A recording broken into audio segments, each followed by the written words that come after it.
tudo bem? Sejam todos muito bem-vindos, muito bem-vindas. Eu sou Ana Bononi, sou psicóloga, sou instrutora de atenção plena e estou aqui no programa Cotidianamente, este programa que leva informação sobre saúde mental que vai além do consultório do psicólogo, porque saúde mental é uma construção coletiva.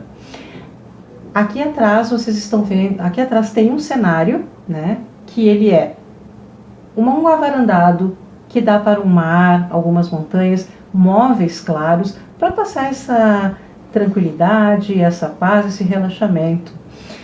Eu sou uma mulher de pele clara, eu tenho meus cabelos curtos, eles são castanhos, os olhos são castanhos também. De vez em quando eu uso óculos, no momento estou sem. Meus acessórios são dourados, estou de saia e calçado preto, uma blusa estampada, florais, que predomina o rosa. E hoje eu tenho a honra de receber uma pessoa que fez uma grande diferença na minha vida em 2024, uma pessoa com quem que eu conheci em 2024 e nos afinamos muito, deu química, né? Uma pessoa muito bacana, Paula Lopes, que faz um trabalho muito especial justamente de saúde mental em outros contextos que não da psicologia, que é o contexto empresarial. Então, com muita satisfação eu apresento a vocês a Paula Lopes. Obrigada, Paula, por estar aqui com a gente. Obrigada, eu que agradeço o convite, a oportunidade, né, de estar aqui. Então, me apresentando também, estou vestindo uma camisa azul escura, uma calça preta, uma sandália cor de bege, uso acessórios dourados, óculos e tenho o cabelo mediano para longo, loiro escuro.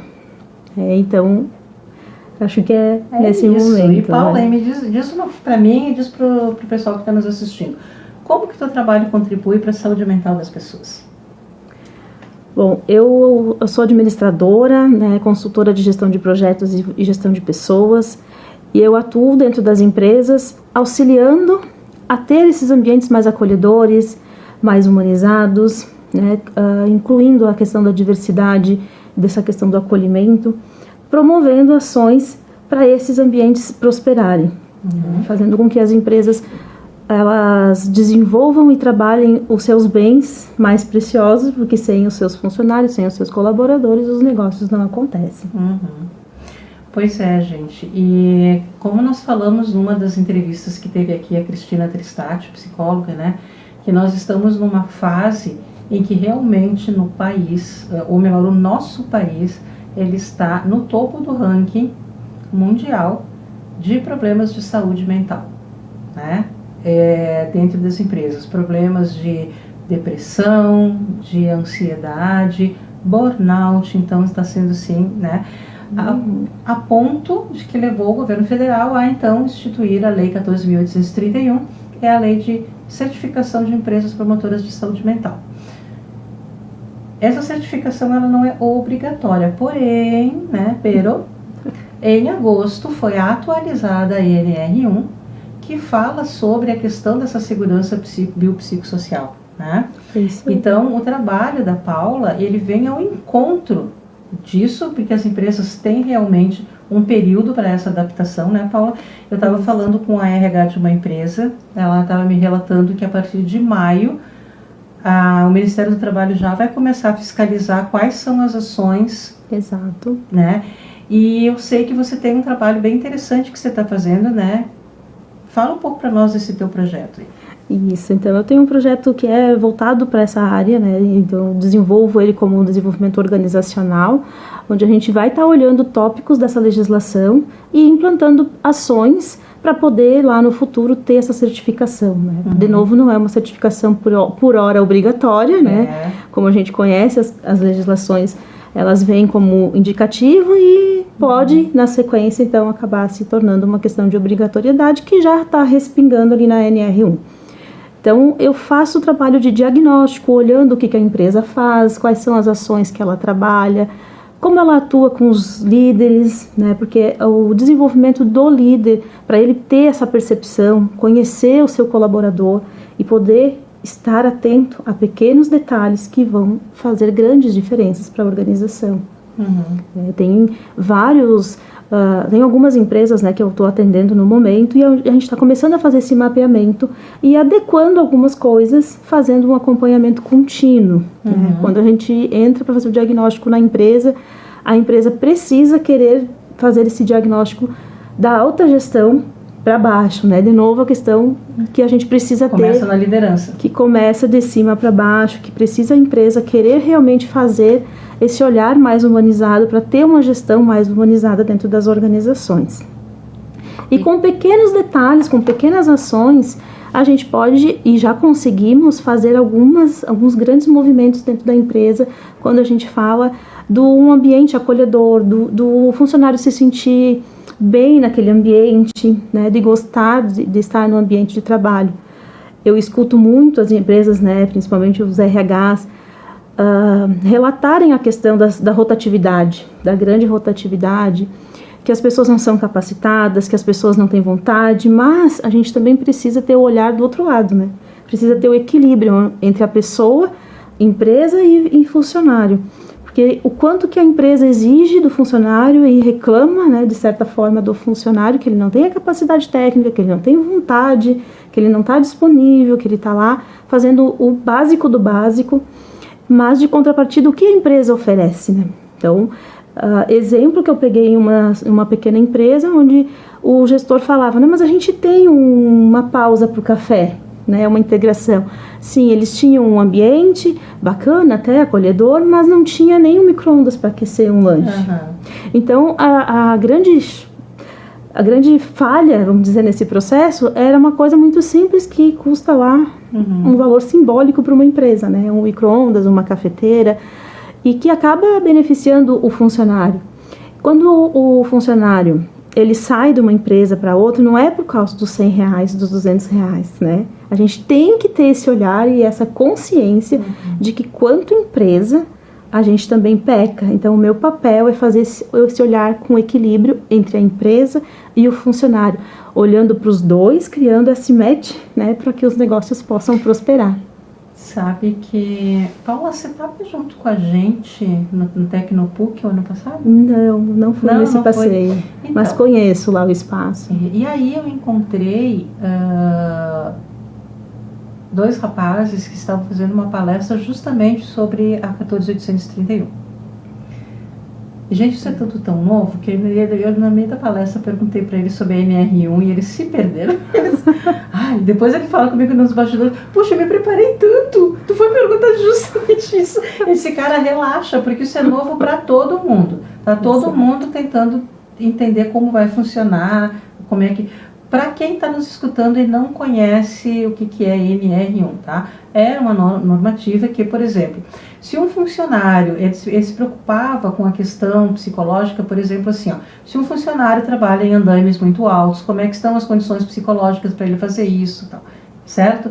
Hoje, ela ampliou esse tipo de cuidado, incluindo o assédio moral e o assédio sexual dentro da empresa. Né? Então, realmente é uma coisa que todo mundo vai ter que aprender. São assuntos delicados e difíceis de serem falados. As empresas vão ter que encontrar um modo de abordar isso, né? E como a Paula falou, a gente tem que começar na liderança. Eu sempre digo aqui, a criança vai olhar para o pai e para a mãe para saber qual é a reação deles diante de uma situação nova para ela. Pensa que o funcionário é a criança que, quando está numa situação, vai olhar para o líder para saber, dependendo da reação dele, eu sei se a coisa está mal, se está bem, vai se basear nisso. Então é muito importante, né, Paulo, que comece. E aí eu vou te perguntar, vocês estão encontrando muita resistência das lideranças em relação a isso? Eu, particularmente, né, nas empresas que eu faço abordagem, que eu tento levar essa ação de implantação, eu já sinto uma interferência já na chegada, né? Como a gente percebe, isso não precisa cuidar, não precisa, né? Remete a isso, remete a que eu tenho outras coisas mais importantes para olhar. Vai facilitar um pouco, e está facilitando um pouco agora, com a questão que em agosto entrou na NR01, algumas questões que acabam, né, facilitando a fiscalização do Ministério do Trabalho. Então, já digo que a primeira barragem já é na alta gestão e é um grande desafio, né? E seguindo escalonando, né? Por isso que eu falo que tem que ser o dono, né? Tem que ser o CEO, tem que ser o maior, né, ali dentro da empresa, que realmente queira trabalhar uma gestão humanizada da empresa. Paula, e eu comecei a falar dos rapazes esses lá da Tecnopuc, né? Porque na verdade, do fim eu acabei desviando. É assim mesmo. Porque eu queria falar de uma situação que eles contaram na palestra deles, que eu achei muito interessante, que é sobre o que você falou. Eles queriam micro-ondas e tal. Então, assim, eles implantaram uma sala de meditação linda, maravilhosa, bem cuidada. O pessoal podia ir para lá, podia meditar, podia fazer tudo. Não deu certo. Eles foram ver o que não tinha dado certo. O que os funcionários queriam era apenas um refeitório mais amplo, porque era muito apertado para eles, né?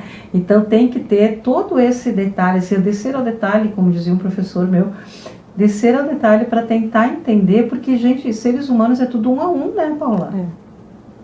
Hoje facilita um pouco, né, quando a gente fala dos benefícios que as empresas ofertam, né, com os cartões corporativos, onde a gente tem uma diversidade de gerações também dentro das empresas. Então, lá para um jovem de 20 anos, não importa uma cesta básica, porque ele nem tem cozinha, né, se bobear. Ele come fora e tudo mais, mas para aquele que tem uma família, a cesta básica vai servir, né? Então, ao longo do tempo, algumas empresas, né, se inovaram e implantaram a questão mais tecnológica do cartão, onde o funcionário pode, né, se administrar. Sim. Então, isso veio como uma grande facilidade, até para a própria empresa, porque facilita, não precisa estar fazendo a compra e ter lá o dia inteiro alguém disponível para fazer a entrega física, como acontecia antigamente. E algumas empresas acontecem ainda, ok, não tem problema nenhum, né, a gestão de cada uma, mas são questões inovadoras, que já não são tão inovadoras, que facilitam o dia a dia da gestão, que facilitam o dia a dia dos profissionais de RH, que, né, amenizam essa atividade e, além de tudo, dão maior prazer e qualidade para o funcionário, que vai ficar muito mais, né, contente com poder fazer a escolha desse valor. Eu já estava brincando com uma amiga que disse assim para ela: sabe por que não dá conflito dentro da paróquia? Porque o padre trabalha sozinho, bota 2 padres lá dentro, já vão brigar, né? Porque o ser humano é assim, né, gente? Nós somos um a um. Eu gosto do ar-condicionado mais fresquinho, ela gosta mais frio, mais quente, e aí vira aquelas questões, né? E cada um vai trazer também porque o biopsicossocial, a gente tem que tentar olhar esse paciente, né, daquela forma assim, da onde ele veio, né, que estrutura que ele tem ali, né, de repente chega um funcionário ali para paciente, não, eu falei paciente, né? Paciente, mas a gente olha como um paciente também, né? Porque é o funcionário, porque é a psicóloga, né? É o hábito, é o hábito, né? O funcionário vem, por exemplo, vem trabalhar naquele dia, né? Tá vindo de uma situação de violência, tá vindo porque apesar de ter o seu trabalho, não está conseguindo suprir tudo aquilo que a família está necessitando. Às vezes tem um filho ou um parente adoecido que precisa de mais recursos do que ele tem disponível aí. Isso vai interferir. E Paula, vê se concorda comigo. Uma coisa que as pessoas dizem assim, né? Não leve a vida pessoal para dentro da empresa e não leve a empresa para a vida pessoal. Gente, isso é impossível. Isso é impossível.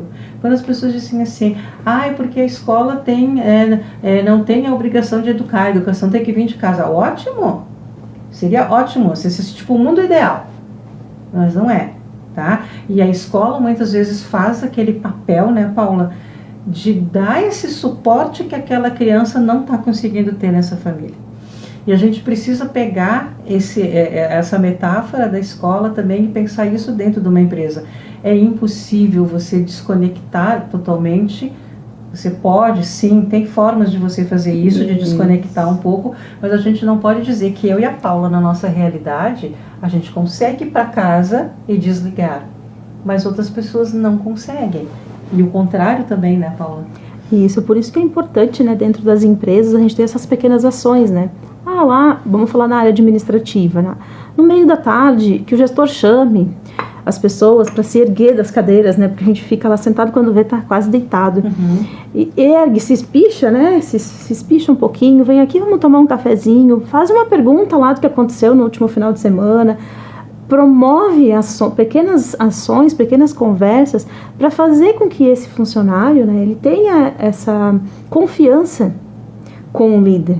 Porque eu posso ter vários problemas pessoais, né, como tu comentou bem, correto, a gente não consegue separar, existem ferramentas, né, a questão do autoconhecimento é muito importante, vinculado à questão da gestão emocional, onde a gente consegue trabalhar algumas ferramentas para não deixar isso impactar tão fortemente na empresa. Então, o gestor fazendo pequenos movimentos como esses, ele consegue ter essa aproximação com o funcionário vai conseguir ficar mais à vontade, vai ter mais, e não só líder subordinado, as partes também. A gente já participa de algumas ações com algumas empresas onde a gente já percebeu essa leveza no ambiente, onde eu consigo expressar com segurança a minha dor, né, da família, e os meus pares também conseguem, né, entender algum movimento, aquilo que tu comentou, né, quando a gente olha para a pessoa, a gente já sabe se a pessoa está bem ou não. São esses pequenos movimentos que vão dar subsídios para que o gestor saiba ou não de como que aquele funcionário está se sentindo, está se comportando, né. A gente já viu casos aí na mídia, né, que acontecem, que as pessoas fazem loucuras, fazem coisas que não devem, pela questão socioemocional, né? E que a empresa, meu Deus, mas aquele era outra pessoa, né? Então, é uma empresa que falta ter esse olhar mais humano, olhar para as pessoas como realmente seres humanos. E, de novo, né? Quando a gente fala de olhar para os dois, não é só um ou só o outro, a empresa e o funcionário. Quando tu tem um terceiro envolvido, isso eu percebo que facilita muito mais, né? Para que os funcionários tenham essa garantia, essa facilidade de falar, de não se sentir que vão ser represados, algo nesse sentido. Então, envolver em alguns momentos um terceiro, né, com um papel fundamental para os líderes poder escalonar isso para a realidade deles, vai facilitar essa aproximação e gerar uma gestão muito mais humanizada. Não é nenhum milagre, né, que a gente vai fazer, mas são pequenas ações muito importantes que precisamos fazer nesse movimento, né, pós-pandemia, pós-enchente aqui na região. Então, a gente precisa ter esse olhar mais humano, olhar para as pessoas, para que elas realmente se engajem com o propósito da empresa. E, Paula, isso é uma questão de hábito, né? Porque assim, esses tempos eu ouvi de um empresário que eu estava apresentando para ele, justamente porque eu também faço esse trabalho nas empresas, né? Mas a minha parte não é o diagnóstico, é o treinamento, né? E estava explicando isso para ele, e ele me disse bem assim: só o que me faltava agora é ter que ficar cuidando de como é que tá, se meu funcionário está bem ou não. Gente, assim, eu consigo entender, né, que as demandas do dia a dia de uma empresa, as responsabilidades de um empresário, né, só que é aquela questão, né, o bom líder é aquele que consegue dar esse suporte para, como você falou no início, né, o maior patrimônio da empresa são aquelas pessoas, né. E se não for por humanização, até por egoísmo, do tipo assim, sabe quanto custa você ter uma pessoa afastada? E que você não pode contratar um outro por enquanto, ou se tiver que contratar um outro, né? Ou seja, assim, por que deixar chegar nesse ponto as coisas, né? Realmente somos seres humanos, a gente tá sujeito a problemas. Por exemplo, não é porque eu sou psicóloga que eu não tenho problemas, e outros psicólogos também têm, né? Por isso que dizem que a gente é uma pirâmide, né? Que um psicólogo faz terapia com outro psicólogo, que faz com outro, né? Ou seja, nós somos sempre em evolução. Hoje, por exemplo, né, Paula, a gente sabe que, por exemplo, a questão de produtividade. Nós, seres humanos, só conseguimos ser realmente produtivos nas 4 primeiras horas. Depois não mais. Então, como é que tu faz para estender essa produtividade ao longo do restante da jornada? Com pequenas pausas, como você falou. E aproveitando as pausas para trazer esse funcionário para ti, né, quanto gestor. Buscando essas ferramentas, esses pequenos detalhes. Se o gestor não consegue absorver só escutando, ele que depois faça um resuminho lá no caderninho, né, alguma coisa, porque precisa buscar essas ferramentas para poder estar auxiliando a organização e o funcionário, né? Porque, que nem você falou, né? A gente passa mais tempo dentro da empresa do que com a própria família, do que na própria casa, né? E algumas ações também que eu escuto, né, que a gente trabalha a questão de flexibilidade, né? Todo mundo fala, porque eu trabalho home office, porque não tem trabalho flexível, porque eu quero isso.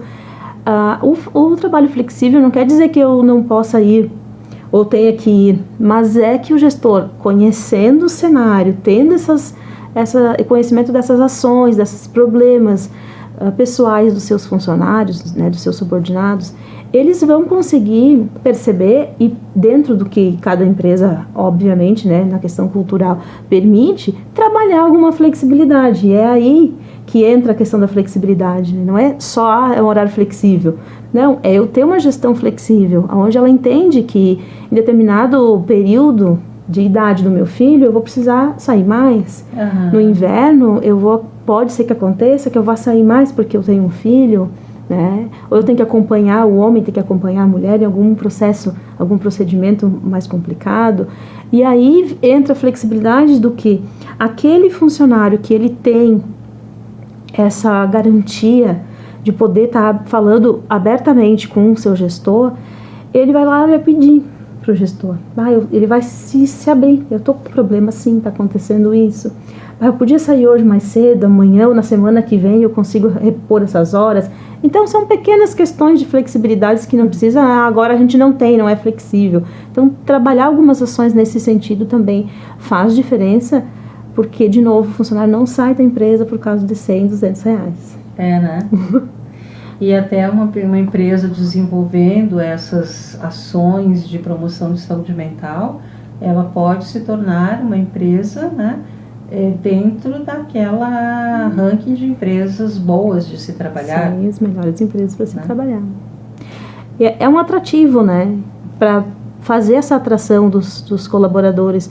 Então, meu trabalho de diagnóstico, de poder estar implantando essas pequenas ações, é fazer, primeiro, uma mudança cultural, né, que já existe, para que, sim, a Ana trabalha lá na empresa, então a Ana vai dizer, não, tem uma vaga lá, vai lá trabalhar, porque lá é bom, porque é um ambiente legal, a gente pode tomar café sem se preocupar, porque o gestor vai estar cobrando, né, ou que eu posso ir no banheiro, que o gestor não vai estar cobrando, que a gente até, inclusive, viu recentemente aí na mídia, o Tribunal Superior do Trabalho, né, indenizando empresas que controlavam os funcionários o tempo que eles iam no banheiro. Então, assim, sim, a gente sabe que tem uns que abusam, né, mas a gente precisa ter tendo esse conhecimento de como que é o funcionário, de como que ele está. Daqui a pouco ele está com um problema mesmo, né? Por isso que ele foi várias vezes no banheiro naquele dia, naquela situação. Então, de novo, ter esse olhar, tanto quanto empresa, quanto colaborador. E quando tu for dar, né, fazer um trabalho de feedback, que é um dos pilares, inclusive, da lei, né, que vai fazer aniversário agora em março, é a questão dessa transparência com o funcionário, dessa clareza, né, e essa aproximação com ele, para que ele possa realmente fazer um bom trabalho onde ele está, gostar de onde ele está e não querer sair, né, e não usar de desculpa uns 100 reais a mais, 200 a mais, porque é desculpa. E até porque, né, Paula, às vezes pode parecer assim, mas eu vou investir isso agora, né? Eu nem tenho como, nem estou planejado na empresa para investir sobre isso agora, mas é um investimento que vai te trazer mais benefícios depois, né? Exato. É o investimento de hoje que vai evitar o gasto de amanhã. Exato. Né? Isso mais ou menos como alimentação saudável, eu evito o gasto na farmácia. Exatamente.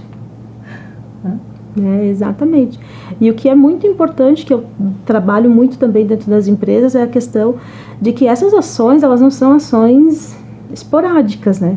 São ações que elas têm que estar implantadas na cultura para que isso aconteça diariamente. como bater o ponto em algumas empresas, né? Ou responder o e-mail, responder a chamada ao cliente lá no WhatsApp. Ter esses momentos, claro que não vai ser 300 cafés no dia, né? Mas ter esses momentos diferentes aí durante a semana para poder ter essa aproximação, tem que estar no DNA, na cultura da empresa, para fazer essa implantação, e realmente não é só o que está escrito lá na parede ou no papel, né? É realmente ser uma boa empresa para se trabalhar. Isso. E, Paula, de repente as pessoas que estão nos assistindo podem estar interessadas nessa certificação.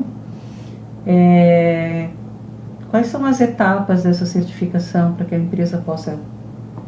A primeira etapa, então, é o diagnóstico, né? É o diagnóstico, que é o que eu faço para identificar o que a empresa tem, o que a empresa faz. E aí, dentro do diagnóstico, olhando a legislação, ver as demais etapas que precisam ser trabalhadas, né? Tem questões de saúde mental, tem questões de alimentação, porque tudo isso impacta na vida como um todo do funcionário, fora também da empresa, né? Quando a gente vai falar do socioemocional. E, inclusive, junto à comunidade, né? Ações fora da empresa. Então, o primeiro passo é fazer o diagnóstico, né? Hoje a gente não tem nenhuma empresa certificada, porque é uma questão recente. Então, algumas empresas talvez já estejam aptas, porque já fazem algumas ações, já fazem algumas ações bem específicas nesse sentido, né? Algumas estão vinculando a CIPAT, então a gente tem que cuidar para atender realmente a legislação e a NR1 e não simplesmente tentar burlar, enfiando lá na CIPAT. Gente, porque tipo assim, isso aí não é só botar uma palestrinha de vez em quando. É isso que eu falo, que tem que ser atividades rotineiras, né, contínuas. A mesma coisa a capacitação do gestor, que é muito importante.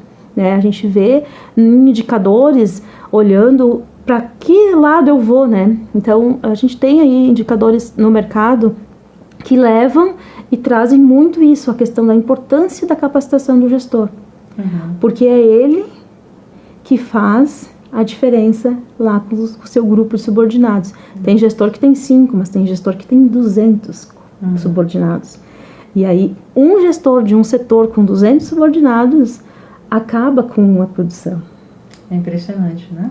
Então a gente tem que ter muito cuidado nisso. Com certeza. E olhar para esse gestor, para a saúde mental dele também, né? Tem vários programas, vários parceiros que as empresas podem, né, ir buscar. E aí o meu papel quanto o diagnóstico é também estar fazendo esse direcionamento, a gente cria um plano de ação para que eles possam entender quais são os parceiros que eles possuem, as possibilidades, né? E muitas vezes com valores bem acessíveis e até outras vezes de forma gratuita quando a gente precisa fazer alguma atividade. Pois é, porque às vezes as pessoas acham, não chamam, não contratam porque acham que vai ser um horror. Ou faz assim, não precisa chamar ninguém, a nossa RH é psicóloga. E a pessoa, coitada lá, né? Tem que fazer isso, tem que fazer a folha. Já está fazendo, a psicóloga já está fazendo folha, né? Tem que fazer contratação, tem que fazer avaliação, tem que fazer um monte de coisa, né? Ou seja, assim, para poder trazer um benefício a mais para os outros, se sobrecarregou uma pessoa. Ou um não setor, vai funcionar, né? Não vai funcionar, né? E é isso, assim, como seres humanos, né? A gente precisa, assim, eu faço isso, você faz aquilo, e aí juntos a gente consegue chegar numa qualidade de vida melhor para todo mundo. Gente, então eu quero agradecer muito a presença da Paula, foi muito enriquecedor, fica convidada para voltar outras vezes. À disposição. Né? Obrigada, Paula. Fico à disposição, agradeço mais uma vez a poder estar aqui compartilhando um pouquinho, né? E quem sabe, né, colocando um pouquinho, uma sementinha aí nas mentes dos empresários para que realmente comecem a fazer algumas pequenas ações que podem fazer grandes diferenças nos seus negócios. Isso aí. Pessoal, muito obrigada por ter estado conosco aqui em mais um Cotidianamente. Continuem seguindo aí, então, a TV Cidade, canal 14 da NET. Assistam todas as programações maravilhosas que tem também no YouTube. E nos vemos no próximo.